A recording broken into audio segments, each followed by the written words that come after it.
আগের দিনে আমাদের বাড়িতে মাংস রান্না হয়েছিল, আর সেখান থেকে কিছু অল্প সলিড মাংস আমি একটু সরিয়ে রেখেছিলাম আজকে পকোড়া করব বলে। পকোড়াটা একটু সন্ধ্যেবেলা করার কথা ছিল, কিন্তু পকোড়ার কথা উঠতেই আমার বিকাল থেকেই খুব খিদে পাচ্ছিল, তাই জন্য দেরি না করে তাড়াতাড়ি মাংসগুলো ধুয়ে নিয়েছিলাম।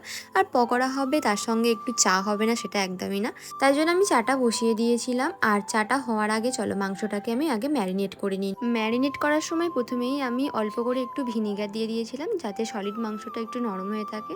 তারপর 1 চামচ সোয়া সস দিয়েছিল, আর এটা ছিল আদা রসুন আর কাঁচা লঙ্কা বাটা একসাথে দিয়েছিলাম বেটে। তারপর একটা ডিম দিলাম আর একটু ময়দা দিলাম, আর স্বাদ মতো নুনটা দিলাম, কারণ নুনটা দিতে আমি ভুলেই গিয়েছিলাম।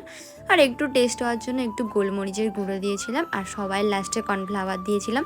সব কিছু দেওয়ার পরে ভালো করে ওটাকে মাখিয়ে নিচ্ছিলাম। এটা ভালোভাবে মাখিয়ে নেওয়ার পরে 5 থেকে 10 মিনিট রেখে দিয়েছিলাম। আর ততক্ষণে দেখো আমার চাটাও কমপ্লিট হয়ে গেছে। চাটা হয়ে যাওয়ার পরে একটা কড়াতে তেল দিয়ে অনেকক্ষণ গরম করতে দিয়েছিলাম। তারপরে একটুখানি দিয়ে দেখলাম যে তেলটা ভালোভাবে গরম হয়ে গেছে কিনা। দেওয়ার পরে দেখলাম তেলটা গরম হয়ে গেছে।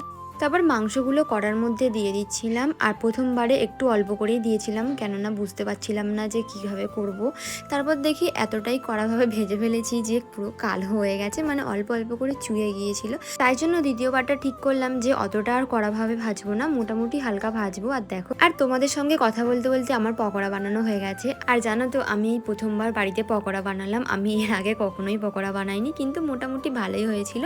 তো চলো এবার খেয়ে দেখা যাক তো কেমন হয়েছে। তাই জন্য আমি ভাইকেই প্রথমে আগে খেতে দিলাম। তো ভাই তো খেয়ে বললো ভালোই হয়েছে। তো চলো এবার আমি খেয়ে দেখবো কেমন হয়েছে। তো আমারও মোটামুটি ভালোই লেগেছে, যেহেতু প্রথমবার বানিয়েছি তো প্রথমবারের মতন ভালোই লেগেছে আমার। তো আজকের ভিডিওটা এই পর্যন্তই, টাটা।